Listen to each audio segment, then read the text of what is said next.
senhor já deixou isso claro. Vamos lá. O senhor diz que, se eleito, vai perseguir a menor inflação possível, desde que cumprida uma meta de criação de emprego.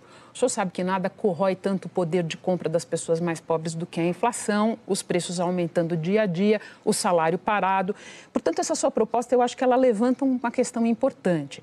Qual é o máximo de inflação? Qual é a inflação que o senhor considera tolerável? A que eu entreguei quando ministro da Fazenda. O brasileiro mais jovem não sabe, mas eu fui ministro da Fazenda, ajudei a fazer o Plano Real sob a liderança do presidente Itamar Franco. E eu peguei a inflação com 3% ao mês e entreguei com zero, o país crescendo, com desemprego quase perto de 3%. Inflação, então, repare, a minha proposta... Posso só colocar uns números aqui? Eu tenho visto o que o senhor fala sobre essa questão da inflação, então eu trouxe aqui para me acompanhar os seus números de inflação quando ministro da Fazenda. De fato, eram números baixos, a inflação estava numa trajetória de baixa com a implantação do real. Não, eu recebi com 3 e entreguei com zero. Olha, o número que eu tenho aqui é de 1,53% em setembro, quando o senhor assumiu o Ministério da Fazenda. Mas só assumiu em setembro o Ministério da Fazenda. Dia 7 de setembro. Muito bem. E depois ela deu um pequeno repique em outubro, voltou a dar outro em novembro e, de fato, caiu em dezembro, quando o senhor entregou, mas o número que eu tenho aqui é de 1,71%. Sempre lembrando que era mesmo um quadro de inflação baixa. Mas o que eu queria entender mesmo, candidato, é essa questão de associar uma inflação menor à perseguição de uma meta de emprego. Como é que fica para o senhor a questão de qual é a inflação aceitável? A inflação aceitável é zero. Agora, deixa eu explicar para você. O Brasil está intoxicado, Renata. Essa que eu estou propondo equivale às melhores práticas internacionais. O mandato do Fed, que é o Banco Central Americano, é perseguir a menor inflação a pleno emprego. O mandato dos bancos centrais mais sérios da Europa é perseguir a menor inflação a pleno emprego. Muito poucos países têm essa coisa de inflation target, que se chama meta de inflação no Brasil, e nenhum deles tem a história de indexação que o Brasil tem, sancionando com taxa de juro preços que são inflados por decreto de governo. Isso é simplesmente jogada, canalice, se quiser uma palavra um pouco mais dura, para privilegiar a especulação financeira que está matando o Brasil. Veja, essa prática que vem do Fernando Henrique, perpassou o governo Lula, se agravou com Dilma, essa prática destruiu nos últimos 3 anos 13 mil indústrias no Brasil. Essa prática fechou de comércio no Brasil. Nenhum país do mundo capitalista assiste. O senhor não vê, por exemplo, o risco que muitas pessoas que estudam o assunto da inflação veem de que, numa economia de memória indexada como a nossa, deixar a inflação correr mais solto? Não, eu não vou deixar a inflação, isso é por intriga. Descontrolar preço? Não vou deixar correr a inflação de forma nenhuma, isso é por intriga. Por intriga, o que eu vou fazer é fazer com que os preços centrais da economia brasileira ajudem quem trabalha e produz. E passe esse país a privilegiar aqueles que estão na produção e aqueles que estão no mundo do trabalho, encerrando uma crônica de especulação financeira, de agiotagem protegida pelo governo federal brasileiro, que estão matando a nossa sociedade. O Brasil está quebrado. Não é possível que a gente insista nesse modelo, que é estúpido, puro e simples. E eu queria passar por um assunto que é talvez a proposta mais chamativa das que o senhor apresentou no seu programa de governo, a de refinanciar a dívida dos brasileiros. São 63 milhões de pessoas endividadas. O senhor deu o nome a esse programa de Nome Limpo. Ele prevê formar grupos de 5 ou 10 pessoas endividadas. Elas seriam reunidas num sistema chamado Aval Solidário. Nesse sistema, pelo que eu entendi, se alguém não paga a prestação, os outros têm que se responsabilizar, os outros do grupo. O senhor não tem falado muito desse aspecto em entrevistas e eu acredito que boa parte do eleitorado não saiba desse dado muito importante. Eu lhe pergunto, uma pessoa que está traumatizada, onerada pela própria dívida, o senhor acha que ela vai querer, eventualmente, arcar com a dívida de outra pessoa? Eu não propus que fossem outros endividados, não. É só ler o que está no meu site, cirogomes.com.br, tem a cartilhazinha, está bem estudado, e eu estou até ficando feliz porque está todo mundo agora imitando. Mas repare, a dívida é de R$ 4.200 o volume médio. Com descontos que o Serasa já está dando, as pessoas sozinhas, sem proteção do governo, está dando desconto de 70%. Vamos supor que eu consiga só isso. A dívida cai para R$ 1.200. Se eu picar isso em até 36 vezes e dar ao Banco do Brasil e à Caixa Econômica um juro de 10%, 12% ao ano, trocando os abusos que hoje... Só para lembrar... Deixa eu terminar, Renata, por favor. Não, por favor. Não, por favor, não é possível perguntar da coisa, pôr dúvida na coisa, e na hora que eu estou explicando, você interromper. Eu só queria dizer o seguinte, candidato, eu li a cartilha.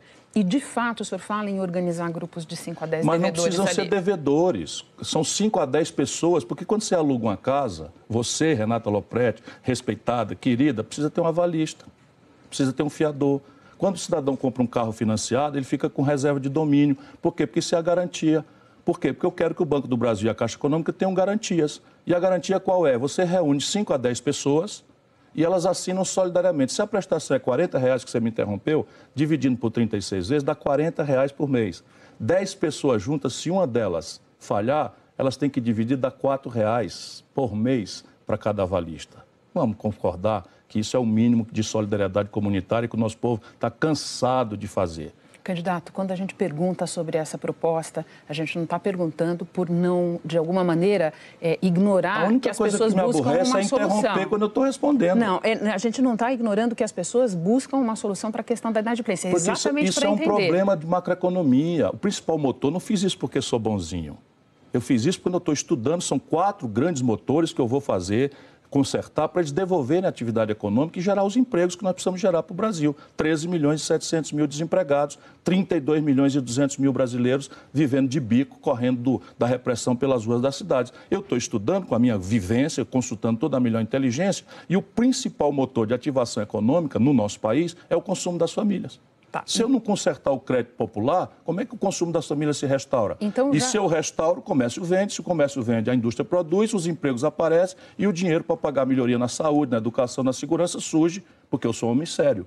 Né? Isso é toda uma proposta bem estudada. Tá. Fique tranquilo, eu vou tirar você do SPC. Então, já que o senhor está falando... Eles enlouquecem. De maneira nenhuma, não você. É porque a gente trata essa proposta muito a sério. O refis para Barão, nunca ninguém botou defeito. Não, foram feitos 390 bilhões de reais nos últimos 3 governos. O senhor me desculpa, não se trata de botar defeito, se trata de tentar entender. Eu só queria dizer mais uma vez que a cartilha fala em reunir 5 a 10 devedores. Ou não, é garantidores. Pode ser devedor se for melhor ainda. E eu queria aproveitar que o senhor falou em desempregados para dizer o seguinte.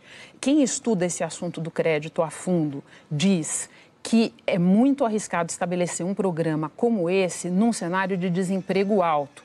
Que garantia o senhor pode oferecer que o alívio imediato não vai ser seguido por um outro ciclo de endividamento? Não seria o caso de primeiro tomar medidas para retomar o emprego e depois fazer um emprego Sim, um quem programa chamou como a atenção e continua chamando a atenção só para esse ladinho do meu projeto nacional de desenvolvimento é que deve responder por isso. O meu projeto está com começo, meio e fim. Eu tenho um compromisso de gerar 2 milhões de empregos no primeiro ano. Digo claramente aonde vai ser, construção civil, obras paradas, 7.200 obras paradas, saneamento básico, porque tem crédito, não precisa ser saque do Tesouro, reestruturação do passivo das empresas para restaurar o financiamento empresarial, que também está desestruturado, especialmente o pequeno e médio empresário pode contar com isso. Tem lá uma proposta de um nome limpo para pequeno empresário também. E consertar a conta pública. Isso está tudo desenhado, com detalhes. Então, e é todo um caminho por onde o Brasil vai se reindustrializar. Complexo industrial do petróleo, gás e bioenergia, por isso eu não aceito que a Petrobras seja esquartejada e entregue para os estrangeiros. Vou tomar de volta a bem do Brasil, dos filhos brasileiros, porque isso é um dinheiro que pertence aos nossos filhos, aos nossos netos. Não tem sentido entregar isso para estrangeiro. Quem veio comprar foi o estatal da Noruega. A elite brasileira pirou na maionese, está navegando na maionese. O estatal da Noruega vem comprar um petróleo do Brasil. Então é bom para o Estado norueguês comprar o petróleo e é bom para o Brasil vender o petróleo. Quem é mesmo que está sendo esperto, os noruegueses ou nós? Para aprovar essa e outras propostas que o senhor tem no seu programa, o senhor vai precisar de bastante negociação com o Congresso. O Congresso, que tudo indica, vai ser tão ou mais fragmentado do que o atual.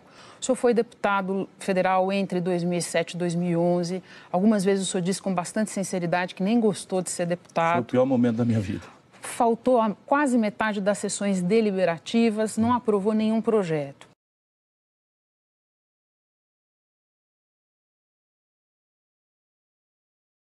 Não apresentei, não aprovei. Não apresentou, eu não apresentei porque lá demora 10 mil semanas para você apresentar um projeto e ele ser deliberado. Mas isso é um dado que eu queria... Vamos continuar falando de política. O senhor tem batido bastante no PT e no candidato Fernando Haddad. O senhor disse recentemente que o Brasil não aguentaria outra Dilma Rousseff. Mas o senhor, de uma maneira geral, preserva o ex-presidente Lula, que, vamos combinar, escolheu o candidato, o dia, o local do lançamento da candidatura e dita tudo o que está acontecendo na campanha do Fernando Haddad. Não é um duplo padrão? Por que o senhor critica o PT e o Fernando Haddad e preserva o ex-presidente Lula? Porque o PT e o Fernando Haddad estão soltos e podem reagir. E o Lula está na cadeia. Eu me sinto um covarde. Mas o senhor acha que acontece alguma coisa? Eu gostaria muito que o Lula estivesse solto para que a gente pudesse estabelecer um debate e eu refletir com ele. Meu irmão, eu sou amigo do Lula há mais de 30 anos. Eu apoiei o Lula todos os momentos. Quem quiser inventar outra história, inventa outra história. Agora, isso me permite saber que o Lula nem é o Satanás, como os coxinhas, os radicais de direita no Brasil querem fazer, e nem é esse Deus que certa fração religiosa radicalizada do PT quer também transformar. Eu conheço o Lula de perto há 30 anos. Então, se o senhor conhece o Lula de perto... Deixa eu só terminar, porque a pergunta é complexa. Então, repare, o Lula escolheu o Palocci, que está preso, para comandar a economia brasileira por 8 anos. Será que ele mesmo, Lula, acha que foi uma escolha acertada com tudo que está acontecendo? Menos, né? Porque ele caiu antes. Eu estou só dizendo, o Lula escolheu a Dilma, que é uma pessoa honrada, mas desastrou o país. O Lula escolheu o Michel Temer, com a popularidade farta e generosa merecida, escolheu o Michel Temer e cravou o Michel Temer na linha de sucessão do Brasil. E tudo isso eu protestei na hora. O Lula escolheu o Haddad recentemente. Eu não falo mal do Haddad, o Haddad é um amigo meu. Eu estou discutindo é porque nós estamos num debate. Então, o Haddad acabou de ser apoiado pelo Lula na reeleição em São Paulo e simplesmente perdeu em todas as urnas, Renata. Perdeu no primeiro turno, tirou 16% dos votos. Foi considerado o pior prefeito do país. Tinha 3% de avaliação ótima. 3% de avaliação ótima, o Haddad na prefeitura. É razoável que a gente exponha o Brasil a esse risco?